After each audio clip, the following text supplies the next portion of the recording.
लेकिन आज हम वाइंड अप कर लेंगे इसको। बाकी जितनी भी ऐसी चीज़ें हैं जो आपको कंपैरेटिवली पढ़ानी है वो आपको टेब्यूलर फॉर्म में दूंगी, तो टेबल आपको वर्टिब्रेट का अलग से मिल जाएगा, लेकिन बहुत बड़ा टेबल नहीं होगा। सिर्फ जैसे फॉर एग्जांपल अगर प्रोटोथेरिया पढ़ना है, मेटाथेरिया पढ़ना है और यूथेरियंस, तो उनकी कंडीशन मैं आपको अलग से टेब्यूलर फॉर्म में दे दूंगी। हम फर्दर प्रोसीड करते हैं लेक्चर को। कल आपको क्लासिफिकेशन वर्टिब्रेट की समझाई थी, आज उसी में से कुछ चीज़ें जहाँ जहाँ थोड़ी डिटेल की ज़रूरत है आपको वो समझाऊंगी। बट उससे पहले हेमिकॉर्डेटा, ठीक है, हेमिकॉर्डेटा थोड़ा सा रहता था हमारा, उसमें कुछ चीज़ें हमने डिस्कस करनी है वो आपको बता देती हूँ। हेमिकॉर्डेटा, ठीक है, हेमी का मतलब होता है हाफ।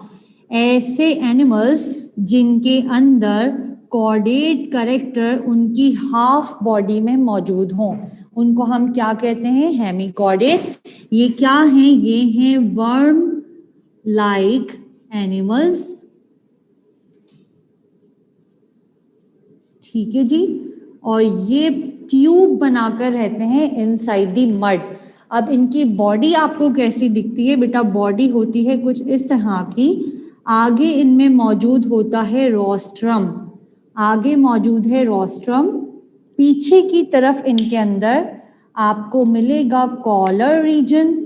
बॉडी के सेगमेंट्स आपको समझा रही हूँ। पीछे की तरफ मिलेगा कॉलर रीजन और उसके बाद बेटा आपको क्या मिलेगा?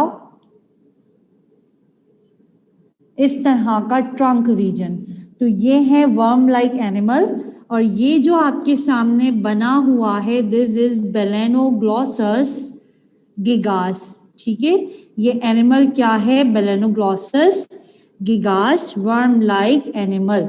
इसमें बॉडी के 3 डिस्टिंक्ट सेगमेंट हैं। कौन कौन से? Interior pointed and, interior pointed and is proboscis. उसके बाद बेटा आपको क्या मिल रहा है? कॉलर। और उसके बाद आपको क्या मिल रहा है? ट्रंक। तो ये 2 से 3 चीजें थी जो रिमेनिंग थी हेमिकॉर्डेट की, ठीक है। होप्स आपको समझ में आया होगा। 3 बॉडी सेगमेंट्स हैं। कॉर्डेट के character half of the body length के अंदर मौजूद होते हैं। और ये जो half of the body length है ये कहाँ से कहाँ तक है? इनमें नोटोकॉर्ड करेक्टर मौजूद होगा फ्रॉम हेयर टू हेयर, ठीक है। इसीलिए इनको हम क्या कहते हैं? हेमी कॉर्डेट, ठीक है बेटा। उसके बाद है सुपर क्लास स्पाइसिस। तो सबसे पहले हम डिस्कस कर लेते हैं सुपर क्लास स्पाइसिस। और बार बार इसलिए कह रही होती हूँ ताकि आपको याद रहे कि पाइसिस क्या था। पाइसिस था सुपर क्लास, ठीक है। पाइसिस को आप कैसे डिस्क्राइब करते हैं? यहाँ पर एक्वेटिक एनिमल्स आते हैं, बट कैसे होते हैं? गिल ब्रीदिंग। तो बेटा यहाँ आपको मिलेंगे aquatic, aquatic Gill breathing, aquatic Gill breathing vertebrates, ठीक है। नंबर 1 थिंग आपने ये याद रखना है। नंबर 2, ये तो याद भी होता है सबको। नंबर 2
ठीक है।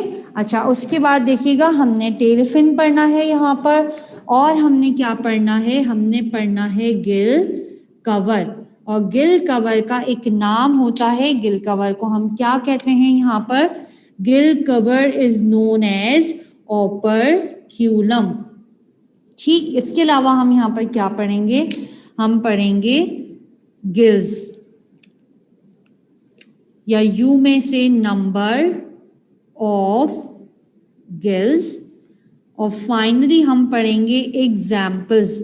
अच्छा, कुछ चीज़ें और हम यहाँ डिस्कस कर सकते हैं, फॉर एग्जाम्पल फर्टिलाइजेशन कैसी होती है, फॉर एग्जाम्पल आया ये यंग वन को बर्थ करती हैं या एग्स को ले करती हैं, तो ये भी कंपैरिजन बन सकता है, लेकिन वो पढ़ाऊंगी नहीं, सिर्फ आपको ये चीज़ें बता रही हूँ यहाँ पर।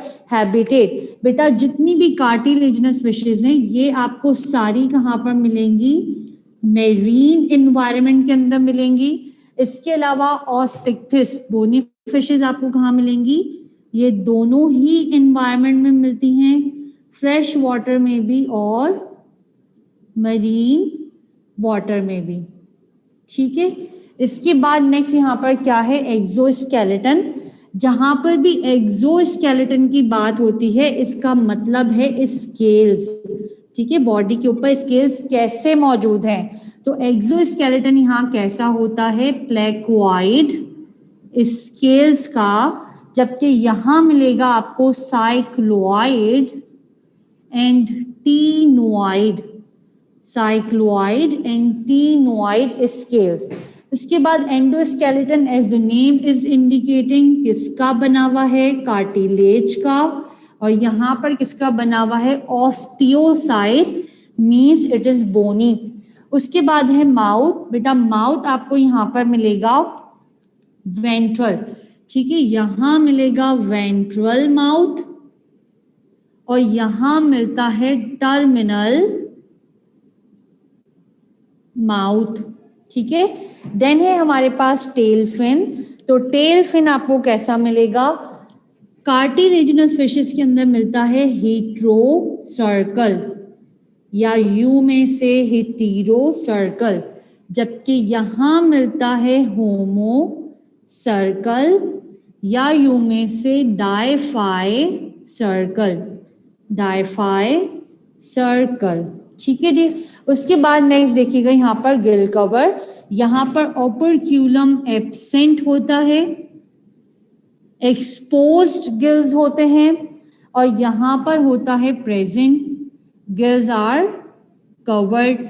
तो यहाँ मैं लिख देती हूँ, कंडीशन आपको याद रहे, यहाँ होंगे एक्सपोज्ड गिल्स, आपको नजर आ रहे होंगे बजाहिर। फिर नंबर ऑफ गिल्स बेटा यहाँ पर कितने मिलते हैं, नंबर ऑफ गिल्स मोस्टली यहाँ पर होते हैं 5, मोस्टली 5 इन नंबर। ठीक है, जबकि यहाँ आपको क्या मिलेगा, आपको मिलेंगी गिल आर्चेस, जो आपको डॉक्टर इरफान ने पढ़ाया होगा, गिल लैमेला और गिल आर्चेस। देन है हमारे पास एग्जाम्पल, एग्जाम्पल सिर्फ 1 से 2 लिख रही हूँ, बाकी बाद में लिखवाऊंगी। यहाँ आता है शार्क, ठीक है, इसके अलावा यहाँ आती हैं स्केट्स, इसके अलावा यहाँ आती हैं बेटा रेज, और रेज में आप एक मोस्ट इंपॉर्टेंट रे पढ़ते हैं which is the electric ray, और इलेक्ट्रिक रे का नाम होता है टॉरपेडो। ठीक है, इलेक्ट्रिक रे का नाम है टॉर्पेडो। एंड नेक्स्ट है हमारे पास यहाँ पर बोनी फिशेस। तो बोनी फिशेस के अंदर बेटा जितनी भी एडिबल फिशेस हैं, और भी बहुत सारी आती हैं, मैंने आसानी के लिए लिख दिया है यहाँ पर एडिबल फिशेस। अब आपकी बुक के अंदर एडिबल फिशेस का बकायदा एक पैराग्राफ दिया हुआ है, पेज नंबर 224, स्टार्टिंग में 3 लाइन्स। आया सुरमई है तो उसका साइंटिफिक नेम क्या है, मैक्रेल है। रोहू है तो उसका साइंटिफिक नेम क्या है, कार्प है। इसी तरह से खग्गा है तो उसका साइंटिफिक नेम होता है कैटफिश। ठीक है, इसी तरह से अगर हम पल्ला की बात कर रहे हैं, हिल्सा इलिशिया। सुरमई है, मैक्रेल है, और ट्राउट है सालमन। तो जैसे मिस को रटे हुए हैं आपने ऐसे ही रट लेना है, कौन सी फिश का कॉमन नेम क्या है और साइंटिफिक क्या है।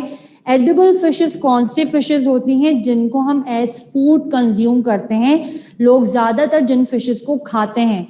और चंद एक चीज़ें और रह गई हैं जिसके बाद पाइसेस क्लास कंप्लीट हो जाएगी। एस कैप्चर कीजिएगा। स्क्रीन दिखाइएगा।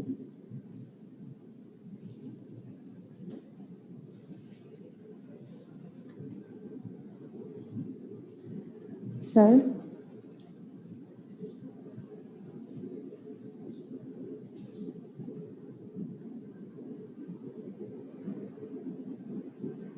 स्क्रीन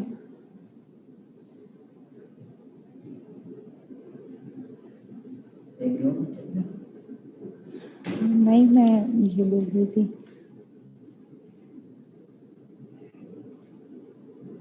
क्या दे दें बेटा। It is not allowed to consume cartilaginous fishes in the religion. In religion it is not allowed to consume the cartilaginous fishes, तो इसलिए नहीं खाते। और डिपेंड करता है, अगर कुछ खा रहे होते हों तो हम कुछ कह नहीं सकते। अच्छा, ये आप स्क्रीनशॉट ले लें, फिर इसमें से मैं कुछ टर्म्स आपको समझाती हूँ, ठीक है। Proboscis, collar and trunk. Proboscis, collar and trunk, and ये वर्म लाइक कॉर्डेट हैं। आपने एक ही जगह वर्म लाइक कॉर्डेट को पढ़ा है, और कौन सी जगह पढ़ा है? Hemichordata, hemichordata. अच्छा, study of insects. Study of insects क्या होता है? स्टडी ऑफ इंसेक्ट्स होता है एंटोमोलॉजी, और स्टडी ऑफ फिशेस होता है एक थायोलॉजी।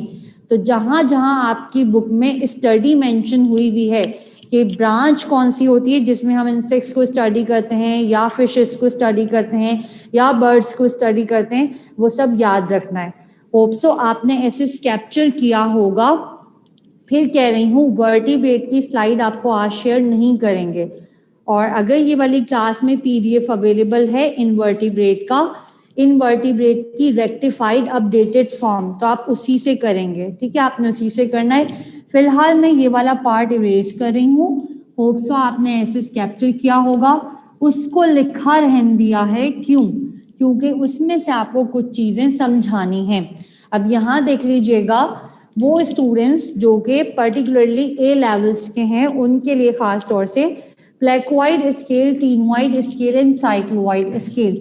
बेटा, प्लेकोइड स्केल में लेबलिंग के लिहाज से कुछ चीज़ें इंपॉर्टेंट हैं। क्या चीज़ें इंपॉर्टेंट है? नीचे हमें मिलती है बेसल प्लेट। ये जो बेसल प्लेट है, इसकी शेप है रोम्बॉइड शेप, ठीक है। रोम्बॉइड शेप की मिलती है बेसल प्लेट, और इसमें से इस तरह का स्केल अराइज होता है, और ये जो स्केल है इसकी शेप होती है कुछ ऐसे।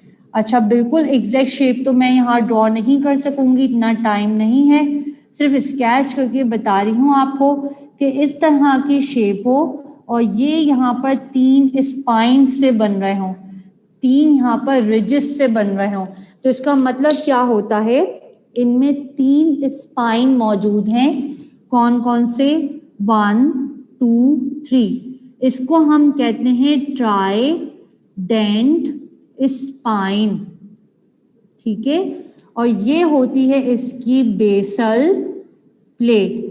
ये वाला स्ट्रक्चर बेटा आपको कहाँ मिलेगा? ये आपको मिलेगा कॉन्ड्रिक्थिस के अंदर, कार्टिलेजिनस फिशेस के अंदर, ठीक है जी। और यहाँ सेंटर में इसका इसके साथ कनेक्शन है। अब सिर्फ इतना याद रखिएगा, अगर हम कॉन्ड्रिक्थिस के प्लेकोइड स्केल्स की बात करें, बल्कि प्लेकोइड लिख देती हूँ यहाँ पर, अगर हम प्लेकोइड स्केल्स की बात कर रहे हैं तो प्लेकोइड स्केल में हमें 3 स्पाइन मिलते हैं, ट्राइडेंट स्पाइन, नीचे मिलती है बेसल प्लेट। और इसके लिए, इनकी डेफिनेशन के लिए आपकी बुक में एक टर्म यूज हुई भी है, these are enamel, enamel coated denticles. ये क्या होते हैं? Enamel coated denticles. डेंटेशन होती हैं, हार्ड स्ट्रक्चर होते हैं, निडल लाइक। फॉर एग्जाम्पल, अगर मैं फिश की बॉडी ड्रॉ करूं तो आपको बॉडी के ऊपर स्केल नजर नहीं आएंगे, ऐसे डॉट नजर आएंगे। हम हाथ फेरेंगे तो ये 3 स्पाइन आपको प्रिक कर सकते हैं, ठीक है। तो बेसिकली ये क्या है, निडल लाइक स्ट्रक्चर है, डेंटिकल्स हैं, और कैसे डेंटिकल्स हैं, enamel coated denticles, these are enamel coated denticles. तो ये क्या हो गई, ये जनरली स्केल की डेफिनेशन है और पर्टिकुलरली ब्लैक व्हाइट स्केल। इसके कंपैरेटिवली अगर मैं आपसे कहूँ साइक्लोइड स्केल, तो बेटा साइक्लोइड स्केल ऑलमोस्ट कुछ इस तरह का स्केल मिलेगा, और दूसरा मिलता है टीनॉइड स्केल। जो टीनॉइड स्केल है एग्जैक्ट स्ट्रक्चर ड्रॉ नहीं कर रहे, सिर्फ आपको कुछ चीजें समझानी है। इन दोनों की जो हमने डिवीजन करी है साइक्लोइड की और टीनॉइड की, वो क्यों की है, इनकी आउटर सरफेस, यहां देखिएगा आउटर सरफेस है स्मूथ। अगर स्केल की आउटर सरफेस स्मूथ हो तो स्केल क्या कहलाएगा, साइक्लोइड। और अगर आउटर सरफेस के ऊपर कॉम्ब की तरह का स्ट्रक्चर मौजूद हो, टीना, कॉम्ब के लिए हम कौन सी टर्म यूज करते हैं, टीना, तो ऐसे स्केल को हम क्या कहेंगे, टीनॉइड स्केल। आउटर सरफेस आया स्मूथ है या फिर रफ है, उसके ऊपर कॉम्ब मौजूद है। ये दोनों ही स्केल्स हमें कहाँ मिलते हैं, बोनी फिशेस के अंदर। और एक और चीज याद रखिएगा, ये जो स्केल्स हैं इसमें क्या मौजूद होती हैं, इसमें आपको दिखती हैं इस तरह की लाइंस, ठीक है। ये क्या होती हैं, these are line of growth. जैसे आपने किसी ट्री की एज का आइडिया करना हो तो उसमें मौजूद होते हैं एनुअल रिंग, आप उनको काउंट कर लें, आपको उस ट्री की एज का आइडिया हो जाएगा, ठीक है। बिल्कुल उसी तरह से अगर हमें फिश की एज का आइडिया करना है तो हम किसको काउंट कर सकते हैं, दीज लाइन ऑफ ग्रोथ। अगर आपसे लेबलिंग पूछा जाए व्हाट दिस स्ट्रक्चर इज, आपको पता होना चाहिए। अगर आपसे लेबलिंग पूछी जाए इसकी पता होना चाहिए।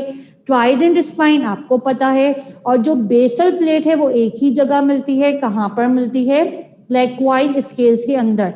क्या है, enamel coated denticles, needle like structure, जो ऊपर से हमें स्केल नजर नहीं आते, ऊपर से सिर्फ आपको डॉट नजर आते हैं, ठीक है। उसके बाद बेटा एक और चीज, इसको लिखा रहने देते हैं यहां पर,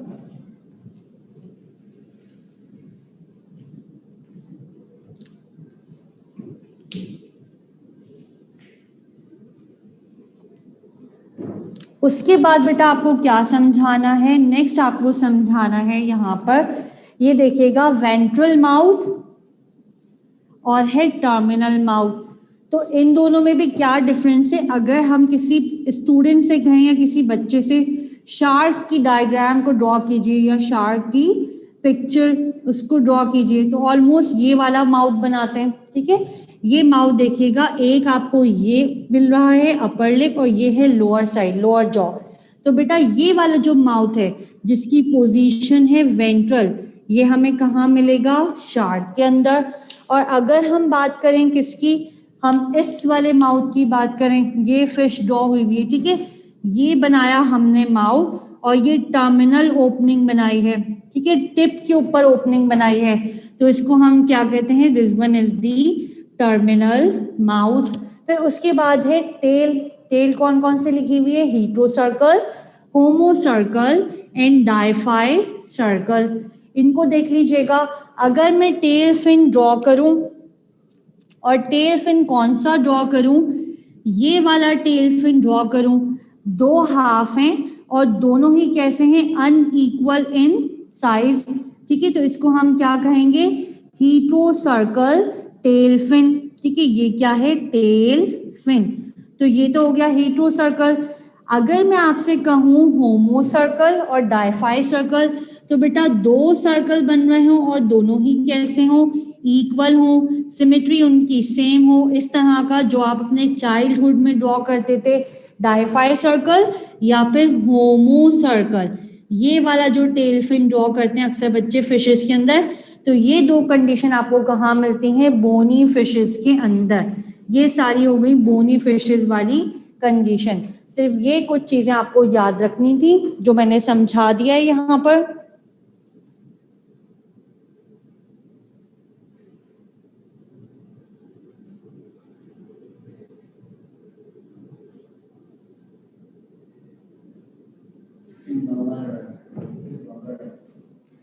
अच्छा, और गिल्स जो हैं, गिल्स का भी सुन लीजिए।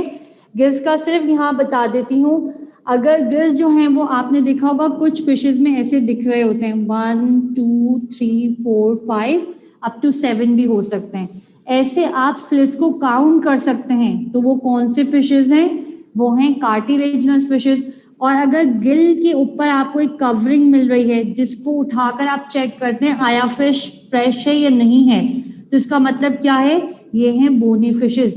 बोनी फिशेस के गिल के ऊपर एक फ्लैप मौजूद होता है। ऐसे कैप्चर कीजिएगा, फिर हम जल्दी से 2-3 टॉपिक और कवर करते हैं और बाकी सारा कुछ आपको मिलेगा स्लाइड्स फॉर्म में, पीडीएफ फॉर्म में। आप ऐसे कैप्चर कर लें इसका।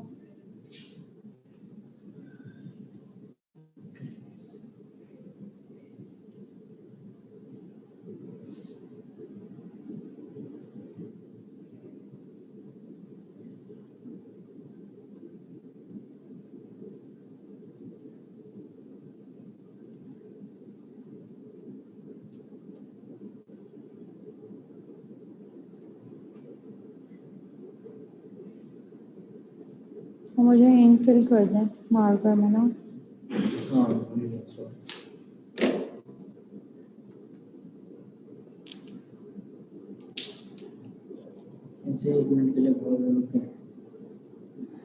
अच्छा बेटा, थोड़ा सा वेट कीजिएगा। आपको अच्छा मैसेज नहीं कीजिएगा अभी, बिल्कुल भी कोई मैसेज नहीं कीजिएगा, वेट कीजिएगा थोड़ा सा।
इंक कर दीजिएगा वो, ये ग्रीन ऑप्शन जी। अच्छा बेटा ठीक है, ये हो गया, ये हमने इन डिटेल कर लिया। और आपसे मैंने कहा है एडिबल फिशेस को आपने अच्छे से रट लेना है, अच्छे से याद कर लेना है। उसके बाद हम नेक्स्ट करते हैं, और नेक्स्ट में हमने डिस्कस करना है डिप्नोई ऑर्डर को, लंग फिशेस को। तो हम लंग फिशेस भी कर लेते हैं। एयर ब्लैडर आपको समझा दिया है, एयर ब्लैडर क्या होता है, एयर ब्लैडर का काम क्या है, बाउंसी प्रोवाइड करना। और सिर्फ इन चीज़ों को सुन लीजिए, 2 से 3 बार सुनेंगे आपको हिफ्ज हो जाएंगी, कोई आपको अलग से रटने की ज़रूरत नहीं है। ठीक है, अब यहाँ हम कुछ चीज़ें और कर लेते हैं रिलेटेड टू फिशेस। और इस केस में ये याद रखिएगा, रेज इस केस जो आपको बताया है ये होती हैं डोर्सो वेंट्रली फ्लैटेंड बॉडी वाले फिशेस। कार्टिलेजिनस फिशेस, उनके अंदर अक्सर आपने देखा होगा आपको इस तरह की काइट शेप की फिशेस मिलती हैं। इनको हम क्या कहते हैं? स्केट्स या फिर रेस कहते हैं। और इनमें गिल्स आपको ऐसे ओपन मिलते हैं, यहाँ होते हैं फिन। इसमें गिटार फिश भी आती है, राइनोबेटस भी आती है, स्केट्स भी आती है, टॉर्पेडो भी आता है, ठीक है। तो इन सब को बनाकर बताने का मकसद क्या है, डोर्सो वेंट्रली फ्लैटेंड बॉडी, ये सब समंदर के बॉटम के ऊपर पड़ी रहती हैं, इसलिए बॉडी कैसी होती है इनकी, डोर्सो वेंट्रली फ्लैटेंड। ये होती हैं एक्सक्लूसिवली मरीन, ये कभी भी आपको फ्रेश वाटर के अंदर नहीं मिलेंगी, ठीक है, ये याद रखिएगा। उसके बाद है यहाँ पर लंग फिशेस। लंग फिशेस में भी सिर्फ बेटा नाम इम्पॉर्टेंट है। किस तरह से इम्पॉर्टेंट है, जो लंग फिशेस होती हैं इनका एयर ब्लैडर, ये अपने एयर ब्लैडर को यूज करती हैं कैसे, एज लंग, ठीक है। लंग अलग से नहीं होते, इनका जो एयर ब्लैडर है वो ही लंग के तौर पर हेल्प कर रहा होता है, असिस्ट कर रहा होता है, तो इनको हम कहते हैं लंग फिशेस। अच्छा, लंग फिशेस का जो ऑर्डर है आपने याद रखना है, इनको हमने ग्रुप करा है किसके अंदर, डिप्नोए के अंदर, इनको हमने ग्रुप करा है डिप्नोए के अंदर, यानी डिप्नोए ऑर्डर के अंदर हम जितनी फिशेस पढ़ेंगे वो कौन सी होंगी, लंग फिशेस। इनकी हैं 3 species all around the world, ठीक है। जू जोग्राफिकली अगर हम ग्लोबली इसको देखें तो सिर्फ और सिर्फ 3 फिशेस मिलती हैं, जिसमें से कौन कौन सी फिशेस हैं, आपको जू जोग्राफिकल रीजन के नाम से इनके नाम मिलते हैं। एक है Australian lungfish,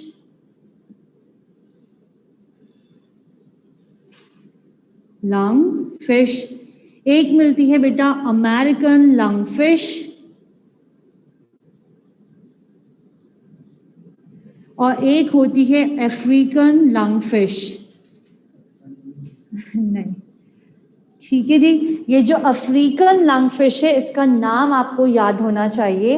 the scientific name of African lungfish is Protopterus, Protopterus. आपके सिलेबस में क्योंकि एक ही का दिया हुआ है इसलिए मैंने वही लिखवाया है यहाँ पर, वरना इन दोनों के नाम होते हैं नोटोप्टेरस एंड नियोसेराटोडस, नोटोप्टेरस एंड नियोसेराटोडस।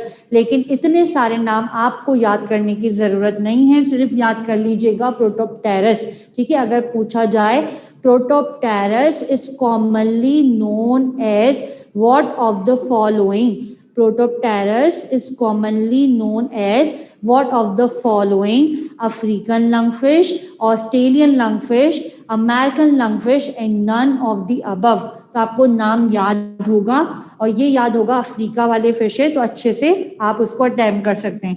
दूसरा, ये फिश कैसी होती है, कुछ इस तरह की होती है, उसमें इस तरह के बार्ब्स निकले हुए होते हैं। अब मैं सिर्फ इतना बता देती हूँ आपको कि जो लंग फिश है कौन सी फिश होती है। सम टाइम आपने देखा होगा जिन लोगों को फिश रखने का बहुत शौक होता है, ठीक है, तो बेसिकली कुछ फिशेस ऐसी होती हैं जो अगर बॉटल से बाहर आ जाएं या एक्वेरियम से बाहर आ जाएं तो होता क्या है, वो कुछ टाइम के लिए सरवाइव कर लेती हैं। 1 घंटे बाद भी आप देखते हैं कुछ फिशेस बाहर पड़ी हुई होती हैं, वो मरती नहीं है, वो सरवाइव कर रही होती हैं। तो वो इंडिकेशन है कि उन्होंने अपने एयर ब्लैडर को कैसे यूज करना शुरू कर दिया, उन्होंने एयर ब्लैडर को लंग के तौर पर यूज करा। या अगर कुछ फिशेस को जो लंग फिशेस की कैटेगरी में आती हैं, आप एक वेट टॉवल लें और उसके अंदर डाल के रख दें तो वो उस वेट टॉवल के अंदर भी सरवाइव कर लेती हैं, ठीक है। यानी उनको 1 से 2 घंटे तक अगर पानी ना मिले तो वो सरवाइव कर लेती हैं। वो सारी फिशेस कौन सी कैटेगरी में आती हैं, वो आती हैं लंग फिशेस की कैटेगरी में। अच्छा, एयर ब्लैडर को स्विम ब्लैडर भी कहा जाता है, एक ही ऑर्गन है, एयर ब्लैडर भी कहते हैं, क्योंकि इसके अंदर एयर फील्ड होती है और स्विमिंग में फैसिलिटेट करता है, हेल्प करता है, that is why it is known as what, it is known as swim bladder. तो ये कुछ चीजें थी जो मोस्ट इंपॉर्टेंट थी, और प्रोटोप्टेरस का नाम मोस्ट इंपॉर्टेंट है, ठीक है, ये याद रखिएगा। उसके बाद हम करते हैं एम्फीबियंस।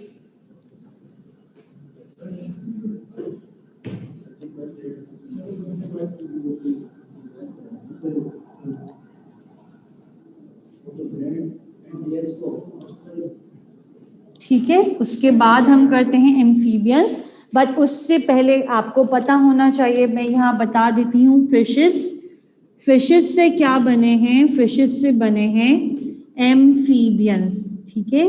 तो फिशेस और एम्फीबियंस, फिशेस और एम्फीबियंस, इनके दरमियान जो कनेक्टिंग लिंक है, these are rhipidistian fishes. The transition link between fishes and amphibians. Transition link between fishes and amphibians is Ripedistian fishes. And these Ripedistian fishes are known as lobe-finned fishes. ठीक है, ये कौन सी fishes हैं? ये हैं lobed fin fishes. और इसके अलावा क्या कहा जाता है? एम्फीबियंस। एम्फीबियंस से बेटा क्या स्टार्ट हो रहे हैं? Tetrapods. So ancestor of tetrapod, अगर पूछा जाए टेट्रापोड के एंसेस्टर कौन है, तो भी आपने याद रखना है कौन है? राइपीडिस्टियन फिशेज, लोब फिन फिशेज, ठीक है। ये कब मिला करती थी? तकरीबन 350 million years ago. Time period याद रख लें तो बहुत अच्छी बात है। 350 मिलियन साल पहले राइपीडिस्टियन फिशेस मिला करती थी। अब ये टोटली खत्म हो गई हैं, ठीक है, अब ये नहीं मिलती। इनके क्लोज रिलेटिव्स अभी भी सरवाइव कर रहे हैं, जो इनसे मिलते जुलते हैं। इनके close relative of rhipidistian fishes are known as coelacanth, ठीक है। ये पॉइंट भी मोस्ट इंपॉर्टेंट है, सीलोकांथ। ये भी क्या है? फिशेस हैं, बिल्कुल मिलती जुलती हैं। किससे? लोबफिन फिशेस से, या फिर किससे? राइपीडिस्टियन। अच्छा, अब सारी बिल्कुल ऐसी ही चीजें हैं जो सिर्फ आपने बुलेट फॉर्म में पढ़नी है, तो ऐसे ही जहन में रख लीजिएगा। और मैं थोड़ा सा पेज भी बढ़ा रही हूँ, इसको ऐसे ही पढ़ा दूंगी।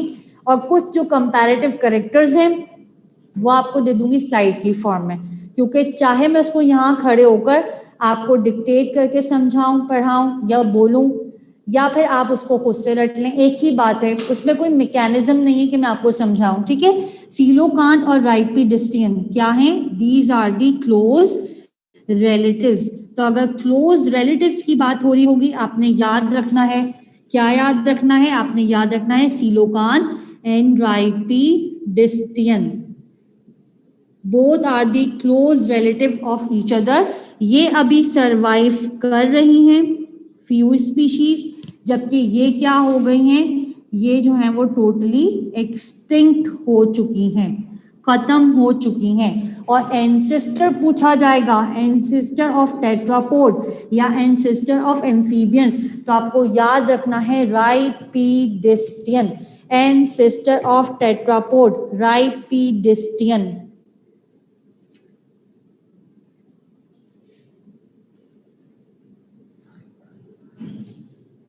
ऐसे कैप्चर कर लीजिए। और अगर अभी आपको ब्लर लग रहा है तो आप बाद में दोबारा से कनेक्ट कर लीजिएगा, रिकॉर्डेड क्लास में आपको मिल जाएगा, ठीक है। आपकी तरफ से इशू होगा, ठीक है।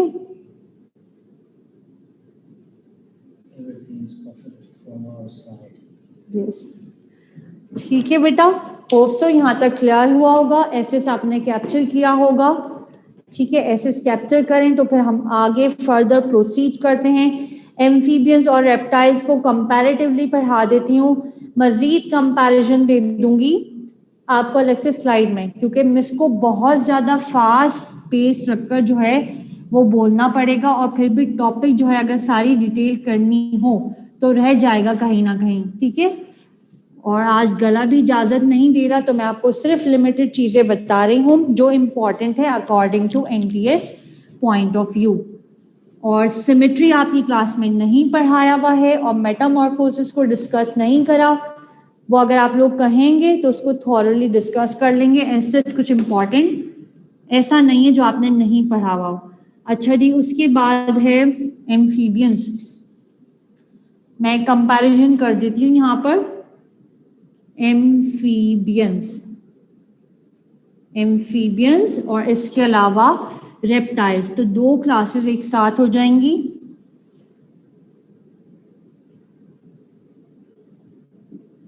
अच्छा, नाम आपको पता है, डुअल नेचर होती है तो एम्फीबियंस हैं। अगर सरवाइव करने के लिए एक्वेटिक हैबिटेट भी चाहिए और इसके अलावा टेरेस्ट्रियल हैबिटेट भी चाहिए। तो क्या है, एम्फीबियंस हैं और रेप्टाइल्स क्या हैं, इनको सिर्फ टेरेस्ट्रियल हैबिटेट चाहिए होता है जिंदगी गुजारने के लिए। ये हैं unsuccessful vertebrates, these are unsuccessful vertebrates, short लिख रही हूं, और these are the successful vertebrates. और किसके ऊपर सक्सेसफुल हैं, ये जमीन के ऊपर जिंदगी गुजारने में कामयाब रहे थे। ठीक है, उसके बाद बेटा नेक्स्ट, अच्छा माइट भी पॉसिबल आपको ब्लर लग रहा हो, लेकिन वो ब्लर ना हो, वो शेडो हो लाइट का। ठीक है, क्योंकि मैं मार्कर ऐसे यूज कर रही हूँ, मैं मार्कर चेंज कर लेती हूँ यहाँ पर। ठीक है, अब यहाँ पर देखिएगा, इनके जनरली आपको हर करेक्टर अलग अलग बता देती हूँ। इनके एग्स जो होते हैं वो विदाउट शेल होते हैं। अनसक्सेसफुल होने की वजह क्या थी, एक वजह ये भी थी, जबकि इनके एग्स आपको मिलेंगे विद शेल। इनके एग्स कैसे होते हैं, विद शेल होते हैं। इसके अलावा ये आते हैं एन एमनियोट्स के अंदर, अब ये आपको अलग से समझाती हूँ। और ये आते हैं एमनियोटा, एमनियोटा डिवीजन के अंदर। वर्टिब्रेट की दो डिवीजन है, एमनियोटा एंड एन एमनियोटा, ये अलग से बताऊंगी आपको। उसके बाद बेटा जर्नल बॉडी कैरेक्टर्स, अगर हम जर्नल बॉडी कैरेक्टर्स की बात कर रहे हैं तो दोनों में स्किन का डिफरेंस है। इनकी स्किन होती है नेकेड, इसके अलावा होती है स्मूथ और होती है मॉइस्ट। ठीक है, नेकेड क्यों कह रहे हैं, इसके ऊपर कोई स्केल मौजूद नहीं होता, डर्मल स्केल्स आर एब्सेंट, ना ही स्केल होता है ना ही शेल होता है। जबकि अगर हम कंपैरेटिवली इनकी स्किन की बात करें तो स्किन होती है ड्राई। ठीक है, इनकी स्किन कैसी होती है, ड्राई।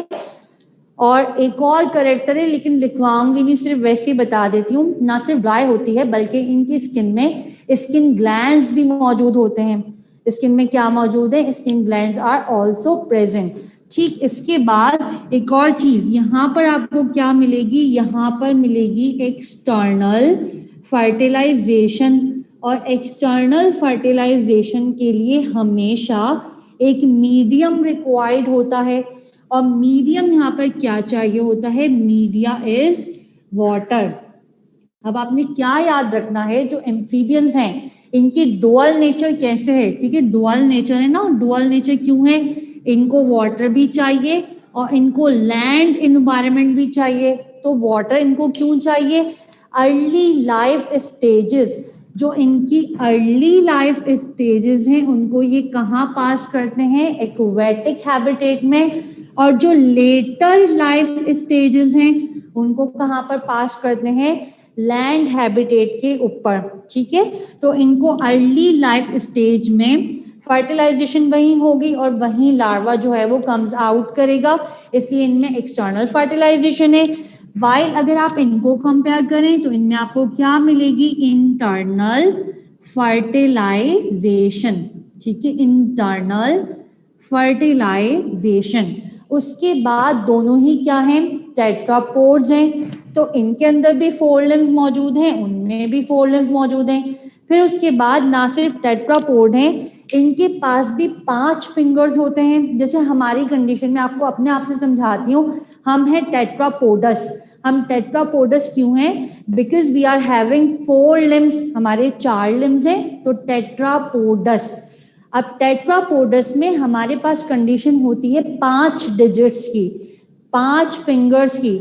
ये कंडीशन कहलाती है पेंटाडेक्टाइलस, पेंटाडेक्टाइलस। ठीक है, तो 5 डिजिट्स मौजूद हैं। डिफरेंस क्या है, इनके पास विदाउट क्लॉ डिजिट होते हैं और इनके पास होते हैं विद क्लॉ। ठीक है, ये आपके ऊपर अटैक कर सकते हैं, एलिगेटर है, क्रोकोडाइल है, और अपने क्लॉ को यूज करते हैं, जबकि ये क्लॉ को यूज करके अटैक नहीं करते। ठीक है, तो समझ में आया, पेंटाडेक्टाइलस ये भी हैं, ये भी हैं, लिख देती हूँ ताकि आपको पता रहे। ये हैं टेट्रापोडस, हम भी हैं टेट्रापोडस। इसके अलावा हम हैं पेंटाडेक्टाइलस। डेक्टाइलस, ये भी क्या है, पेंटाडेक्टाइलस। और ये सेम कंडीशन आपको कहाँ मिलेगी, ये सेम कंडीशन आपको यहाँ भी मिलेगी। सिर्फ फर्क क्या है, यहाँ पर आपको क्लॉ नहीं मिलते, नो क्लॉज, विदाउट क्लॉज, और यहाँ आपको क्या मिलते हैं, यहाँ मिलते हैं क्लॉ। ठीक है जी। उसके बाद कुछ और चीजें हैं, एमनियोटा और एन एमनियोटा, ये आपको बताती हूँ।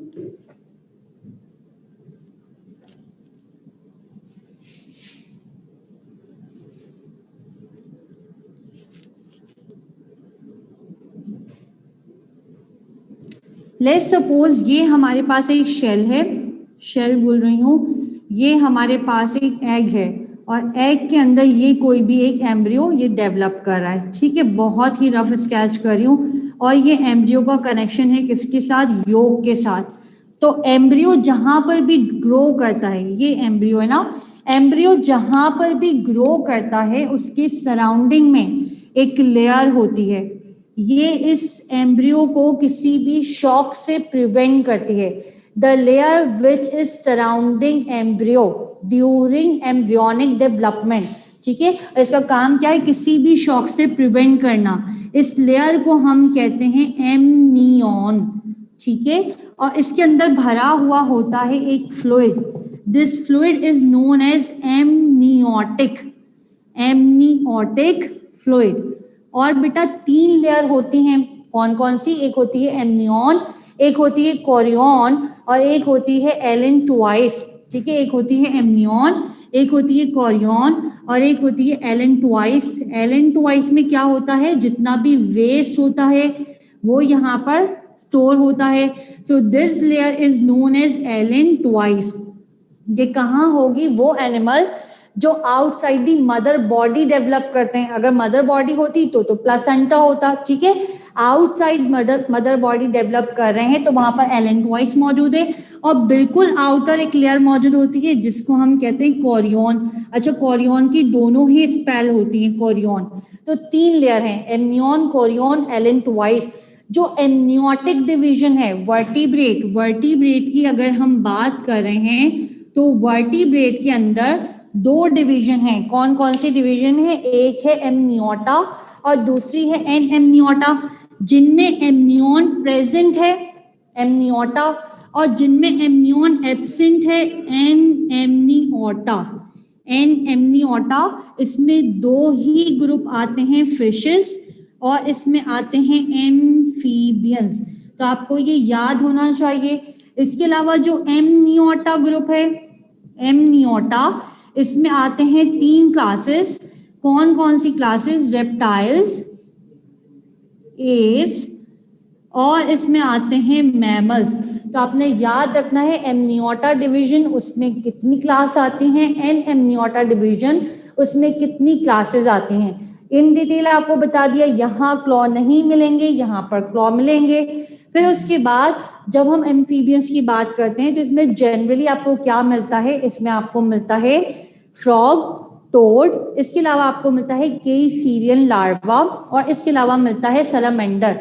अगर पूछा जाए वो कौन से एम्फीबियंस हैं, समझा रही हूँ, इसको आपको स्लाइड में दे दूंगी, सिर्फ सुन लीजिएगा। वो कौन से एम्फीबियंस हैं जो लिजर्ड लाइक दिखते हैं, जिनकी टेल भी होती है, फ्रॉग में तो टेल नहीं होती, टोड में भी नहीं होती। ऐसे एम्फीबियंस जिनकी टेल होती है वो होते हैं सैलामेंडर्स। दूर से देखने से आपको एम्फीबियन नहीं लगेंगे, लिजर्ड लगेंगे, सैलामेंडर्स। ठीक है, और दूसरा आपने क्या याद रखना है, लार्वा। इसमें लिम्बलेस एम्फीबियंस भी होते हैं। अगर लिम्बलेस एम्फीबियंस हैं तो केई सीलियन लार्वा। अब नाम थोड़ा सा मुश्किल है, ये मैं आपको स्लाइड में लिख कर दूंगी, केई सीलियन लार्वा, जो कि कैसा है, लिम्बलेस एम्फीबियन। और ये जो लार्वा होता है ये सेक्सुअली मैच्योर हो जाता है। ठीक है, तो इसके अंदर फर्दर मेटामॉर्फोसिस नहीं होता। गौर से सुनिएगा, आपकी बुक के अंदर बॉक्स के अंदर बकायदा एक पॉइंट लिखा हुआ है, and that is the most important point. कुछ ऐसे एम्फीबियंस हैं जिनके अंदर मेटामॉर्फोसिस फर्दर प्रोसीड नहीं करता। मेटामॉर्फोसिस एक खास स्टेज के ऊपर आकर स्टॉप हो जाता है। क्यों स्टॉप हो जाता है, क्योंकि लार्वा मैच्योर हो गया। लार्वा अडल्ट कब बनता है, लार्वा और अडल्ट में दो ही डिफरेंस है। लार्वा होता है इमेच्योर और अडल्ट होता है मैच्योर। अगर लार्वल कंडीशन के ऊपर एनिमल मैच्योर हो गया तो क्या मेटामॉर्फोसिस होगा? नहीं होगा। ऐसे लार्वा को हम कहते हैं permanent larval form. Permanent larval form जो इसी स्टेज के ऊपर क्या हो जाएंगे? अडल्ट एनिमल में ट्रांसफॉर्म हो जाएंगे, लेकिन होंगी लार्वल फॉर्म। तो के ई सीलियन लार्वा। टोटल 4 चीजें बताई आपको। लिजर्ड लाइक एम्फीबियंस हैं जिनकी टेल होगी सलामेंडर। अगर लार्वा सेक्सुअली मैच्योर हो जाए और लिम्बलेस एम्फीबियन का पूछा जाए, के सीलियन लार्वा। और अगर आपसे पूछा जाए विदाउट टेल जो एम्फीबियंस हैं, फ्रॉग एंड टोड। ठीक है, उसके बाद है रेप्टाइल्स। रेप्टाइल्स आपने ट्रांसपोर्टेशन में भी पढ़ा होगा। वो कौन सा रेप्टाइल है जिसके अंदर 4 चैम्बर्स बने? सबसे पहले हार्ट में क्रोकोडाइल। क्रोकोडाइल के अंदर आपको 4 चैम्बर्स मिलते हैं हार्ट के अंदर। इसके अलावा लिम्बलेस रेप्टाइल। लिम्बलेस रेप्टाइल्स कौन से हैं? Limbless reptiles are the snakes. ठीक है, जिसमें आपको कौन सी कंडीशन मिलती है? Undulating movement of body. कैसे मूव करते हैं? लोकोमोशन कैसे होती है? Undulating movement, zigzag movement of the body, जिसको हम क्या कहते हैं? Snake like movement. फिर स्नेक के अंदर कुछ चीजें जो आपके एनईडी के टेस्ट में भी पूछी गई थी। लेट्स सपोज ये अगर स्नेक का माउथ है, ठीक है, तो आपको इस तरह के स्नेक में 2 शार्प पॉइंटेड कर्व टीथ मिलते हैं। गौर से सुनिएगा। स्नेक का माउथ, ये स्नेक ने माउथ ओपन करा तो इसके अंदर क्या है? Long sharp curved, long sharp curved pointed teeth. These are known as fangs. ये फैंग्स को इंजेक्ट करता है बॉडी के अंदर, और इसका जो पॉइजन होता है दैट इज वेनम। ठीक है, पॉइजन क्या है? वेनम। वेनम की 2 कंडीशन होती हैं। कौन कौन सी कंडीशन होती है? या तो ये होता है न्यूरोटॉक्सिन, या ये होगा न्यूरोटॉक्सिन, या फिर ये क्या होगा? या फिर ये ब्लड सर्कुलेटरी सिस्टम के ऊपर अटैक करेगा। Just wait a minute. 1:04 में। हाँ, कल की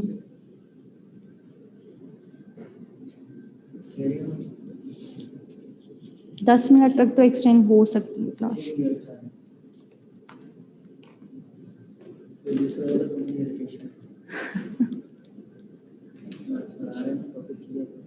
जी,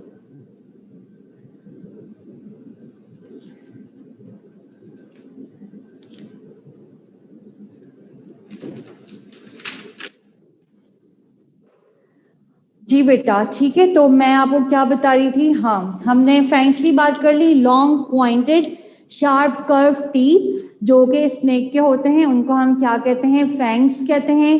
पॉइजन इनका क्या होता है? वेनम होता है। और जो वेनम है,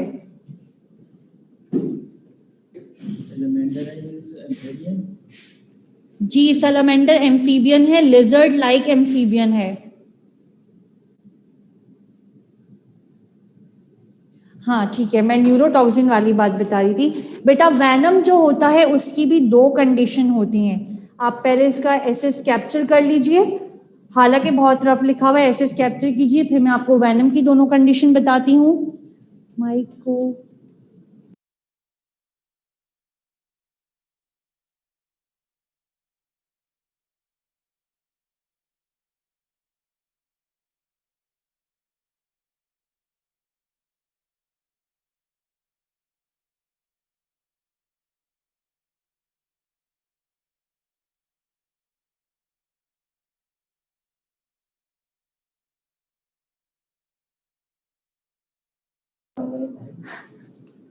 बेटा एसएस कैप्चर कीजिएगा।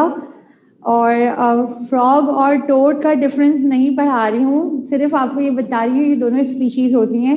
इतना याद रख लीजिए, फ्रॉग होता है छोटा, और जो बहुत बड़े बड़े होते हैं ना, जाइंट फ्रॉग कह लीजिए, जाइंट, बल्कि बहुत ही जाइंट साइज होता है, वो होते हैं टोड। ठीक है, फ्रॉग से मिलते जुलते होते हैं, दोनों की स्किन में थोड़ा सा डिफरेंस होता है। लेकिन क्योंकि मैं बीएससी नहीं पढ़ा रही यहाँ पर तो बताऊंगी नहीं, इसलिए ठीक है, इतना याद रखिएगा जिन्होंने पूछा है। और दूसरी चीज, अच्छा एक क्वेश्चन मेरे जहन में आ गया। एक दफा क्वेश्चन पूछा गया था, मुझे याद नहीं आ रहा कौन सी यूनिवर्सिटी का पूछा गया था। वहां पर फ्रॉग ट्री का साइंटिफिक नेम पूछा था, तो मैं फ्रॉग ट्री का भी साइंटिफिक नेम आपको बता देती हूँ। पहले आप इसको ऐसे इसको कैप्चर कर लीजिए और होप सो नहीं, वो तो फ्रॉग का नाम है, जर्नल फ्रॉग, राना डिग्रीना। हाँ, अच्छा जी। हाँ, ये देखें आपके जो मॉडरेटर हैं उनको भी याद हैं अभी तक सारे स्पॉटिंग वाले नाम, तो आपको तो याद ही होने चाहिए। दिस इज अ चैलेंज कि जब एक वो लोग जिनकी फील्ड टोटली चेंज है उनको याद है, तो आपको तो याद ही रखना है। अच्छा जी, यहाँ देखिएगा, अगर बेटा फ्रॉग ट्री का पूछा जाए, फ्रॉग ट्री बोल रही हूँ, ट्री फ्रॉग का पूछा जाए, अगर आपसे ट्री फ्रॉग का पूछा जाए, ट्री फ्रॉग, तो ट्री फ्रॉग में याद रखिएगा इसका नाम होता है हाइला।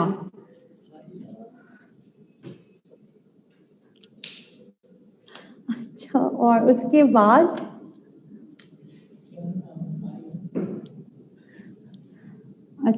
उसके बाद आपने पूछा लार्वा।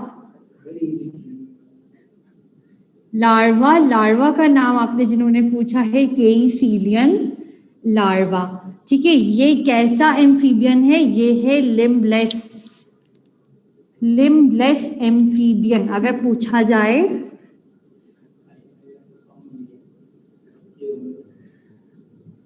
याद रख लीजिएगा बस आपको, ताकि ऑप्शन जब पढ़ लेंगे तो आपको खुद ही से याद आ जाएगा। लिम्बलेस एम्फीबियन, वो कौन से एम्फीबियन है जो लिम्बलेस होते हैं या वो वर्म लाइक होते हैं?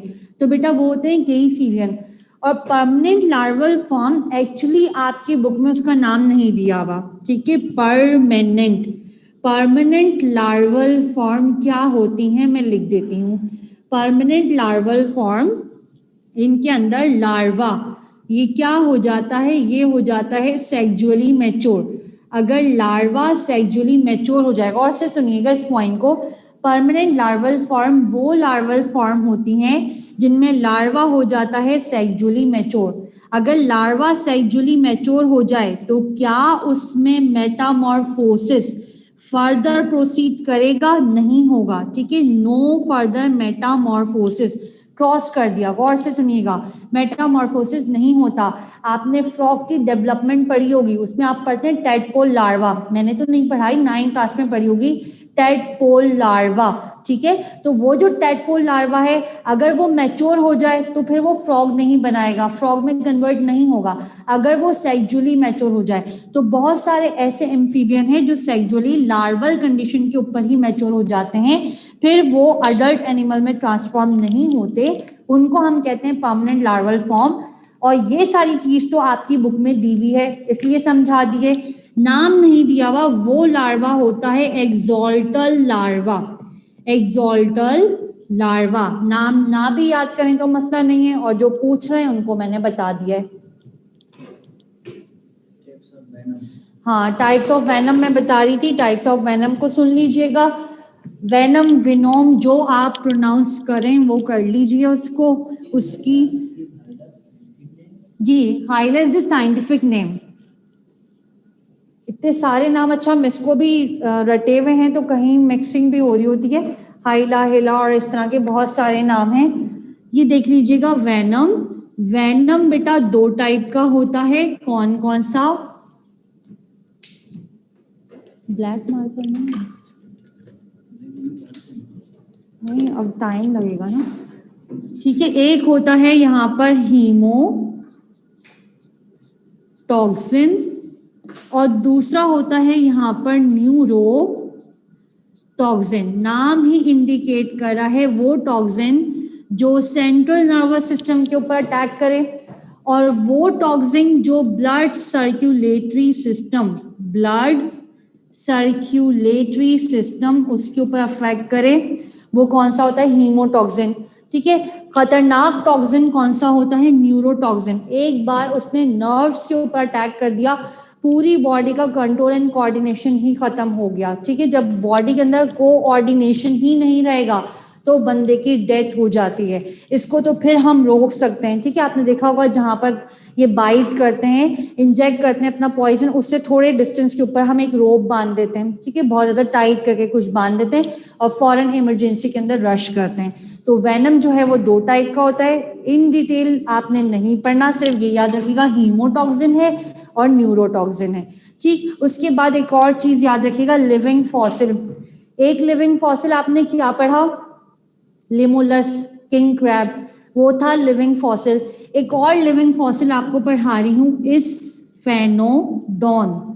स्फेनोडॉन ये क्या है, ये है living fossil reptile, living fossil reptile. अब स्कैश तो बहुत ही रफ करती हूँ, लिजर्ड लाइक होता है, और अभी तो लिजर्ड की भी शेप नहीं बनेगी सही। ये इस तरह का होता है और इसके ऊपर इस तरह से ये निकला हुआ होता है, ठीक है। ये इस तरह का थोड़ा सा एनिमल होता है, ठीक है। स्फेनोडॉन, तो स्फेनोडॉन ये आपको कहाँ मिलेगा, न्यूजीलैंड में। इसकी बहुत कम इसका याद रखना है। रेप्टाइल्स में आपने याद रखना है कि जो डायनासोर्स हैं, डायनासोर्स थे ऐसे, उनका साइज ज्यादा था। वो क्या थे, वो थे ब्रोंटोसॉर्स, ठीक है, उनको हमने कहा था ब्रोंटोसॉर्स। और जो ज्यादा टॉलेस्ट हैं, ठीक है, जो ज्यादा टॉलेस्ट हैं, these are known as what, tyrannosaurs. तो बेसिकली ये जो रेप्टाइल्स हैं, रेप्टाइल्स कहाँ से ओरिजिनेट हुए हैं, रेप्टाइल्स ओरिजिनेट हुए हैं टेरिबल लिजर्ड से, खतरनाक छुपकलियों से। और वो जो टेरिबल लिजर्ड थी वो क्या थी, वो थे डायनासोर्स। तो रेप्टाइल्स के एंसेस्टर हैं डायनासोर्स, उसमें जो ऐसे लंबाई में ज्यादा हैं वो हैं ब्रोंटोसॉर्स, और जो टॉलेस्ट ज्यादा हैं वो क्या है, ट्राइएनोसॉर्स। दोनों बहुत मिक्स होते हैं, तो कैसे याद रखेंगे, T for triple story, T for triple story and T for trianosaurs। Triple storey का मतलब क्या है, ज्यादा ऊंचाई है, ठीक है। साइज आपने याद कर लेना है, रट लेना है, कहाँ पर 80 फीट 20 फीट है, आपकी बुक में डिजिट्स लिखे हुए, उसको वहां से मेमोराइज कर लीजिएगा। वैसे इतना आता नहीं है, सिर्फ यही पूछा जाता है। लार्जेस्ट कौन से हैं, ब्रोंटोसॉर्स हैं। टॉलेस्ट कौन से हैं, ट्राइएनोसॉर्स हैं। किसके एंसेस्टर हैं, रेप्टाइल्स के एंसेस्टर हैं। मीनिंग क्या है डायनासोर्स के, मीनिंग है इनके टेरिबल लिजर्ड। और उसके बाद है एव्स। एव्स में 2 क्लासेस हैं, कौन कौन सी, फ्लाइंग बर्ड्स की, फ्लाइटलेस बर्ड्स की। फ्लाइंग बर्ड्स के अंदर क्या है, उनका स्टर्नम, उनका जो चेस्ट वाला पार्ट है वो कील शेप होता है, ठीक है। स्टर्नम इस कील शेप, क्रेस्ट की तरह का बना हुआ है। सबसे आसान एग्जाम्पल है, आपने जब भी ब्रोस्ट खाया होगा तो आपने देखा होगा, या आप चिकन खरीद के लेकर आते हैं तो उसका जो फ्रंट वाला पार्ट होता है ऐसे ट्रायंगल होता है, ठीक है, फ्लैट नहीं होता, ये ट्रायंगल होता है। 2 बोन होती है, 2 रिब होती हैं, 2 रिब आकर ऐसे अटैच हो रही होती हैं। तो अगर स्टर्नम है इस तरह का कील शेप, अगर है क्रेस्ट बना हुआ, तो ये होते हैं फ्लाइंग बर्ड्स, इजीली फ्लाई कर सकते हैं। और अगर स्टर्नम फ्लैट हो तो इसका मतलब क्या है, these are the flightless birds. Number 1 difference, ठीक। उसके अलावा जो फ्लाइंग बर्ड्स होते हैं उनके पेक्टोरल मसल्स बहुत ज्यादा वेल डेवलप्ड होते हैं। इसी तरह से जो फ्लाइटलेस होते हैं उनके पोअरली डेवलप्ड होते हैं, ठीक। इसके अलावा आपको विंग्स जो होंगे वो फंक्शनल मिलेंगे फ्लाइंग बर्ड्स के अंदर। फ्लाइटलेस बर्ड्स के अंदर विंग फंक्शनल नहीं होते। आपने टाइप याद रखनी है, जो फ्लाइटलेस बर्ड्स हैं इनका साइज भी बड़ा होता है, ये लार्जेस्ट होते हैं, हैवीएस्ट होते हैं, जिसमें ऑस्ट्रिच आता है, पेंगुइन आता है, कीवी आता है। ये फ्लाई नहीं कर सकते। ये कौन सी क्लास में आते हैं, ये आते हैं रेटिटी सब क्लास, रेटिटी। और कारिनेटी सब क्लास के अंदर सारे फ्लाइंग बर्ड्स आते हैं, कारिनेटी सब क्लास के अंदर सारे फ्लाइंग बर्ड्स आते हैं। और जो हैन है, हैन भी फ्लाइंग बर्ड है, ठीक है। हैन क्या है, फ्लाइंग बर्ड। यूजुअली आपने देखा होगा हैन फ्लाई नहीं करता, फ्लाइट नहीं लेती, ठीक है। लेकिन अगर खुदा ना खास्ता वो किसी डबल स्टोरी या ट्रिपल स्टोरी बिल्डिंग से अगर उसको गिराया जाए या गिर रही हो तो फिर वो फ्लाई कर लेती है। तो हैन का स्टर्नम भी कैसा होता है, कील शेप। आपको एनिमल दिया हुआ होगा, आपको बर्ड दिया हुआ होगा और पूछा हुआ होगा आया ये कारिनेटी क्लास से बिलोंग करता है या रेटिटी। कारिनेटी, कार से याद रखिएगा, कार की स्पीड से फ्लाई कर रहे होते हैं, वैसे मूव कर रहे होते हैं, तो याद रहेगा ये हैं फ्लाइंग बर्ड्स। और इसका ऑपोजिट क्या है, रेटिटी। रेटिटी में क्या आते हैं, फ्लाइटलेस बर्ड्स। इसके अलावा बर्ड्स को हम क्या कहते हैं, these are the glorified reptiles. Reptiles की बहुत ही एडवांस फॉर्म है, बहुत ही ग्लोरीफाइड फॉर्म है। तो birds are the glorified reptiles. और उसके बाद है मैमल्स, बहुत ही आसान है, प्रोटोथेरिया, मेटाथेरिया, यूथेरिया। इसका मैं एक टेबल बना दूंगी, सिर्फ एनिमल की टाइप याद कर लीजिएगा, किस में पाउच मौजूद है, किस में प्लेसेंटा मौजूद है, क्या नाम है। इसी तरह से पाउच मैमल्स, उनकी एनिमल की टाइप याद होनी चाहिए। कोआला बेयर है, ओपोसम है, और इसके अलावा kangaroo. Koala bear, opossum and kangaroo, इनमें पाउच मौजूद होता है। इनको मार्सुपियल मैमल्स कहते हैं और इनको मेटाथेरियन कहते हैं। पाउच को हम कहते हैं मार्सुपियम, ठीक है, मार्सुपियम, और इनको रखने वाले एनिमल मार्सुपियल्स। फिलहाल आज की क्लास को यहाँ पर एंड करते हैं। किंगडम एनिमलिया एंड हो गया। इंशाल्लाह नेक्स्ट क्लास में जब भी टाइम मिलेगा वर्कशीट करेंगे, ताकि आपको सेल्फ सेटिस्फेक्शन हो। एनिमलिया पढ़ा बहुत सारा कुछ है, एंड दिस इज इनफ। इससे ज़्यादा पढ़ने की ज़रूरत नहीं है। सिर्फ जो आपको PDF मिलेंगी उनको बहुत अच्छे से कर लीजिएगा, बुक मार्किंग कर लीजिएगा, and that is it. Kingdom Animalia बहुत आसान है, बिल्कुल मुश्किल नहीं है। टोटली डिपेंड कर रहा है आपके रट्टे के ऊपर। और उसके बाद एक लास्ट चैप्टर रहता है सपोर्ट एंड मूवमेंट, उसको करेंगे 2 से 3, बल्कि 3 से 4 क्लासेस में कर लेंगे।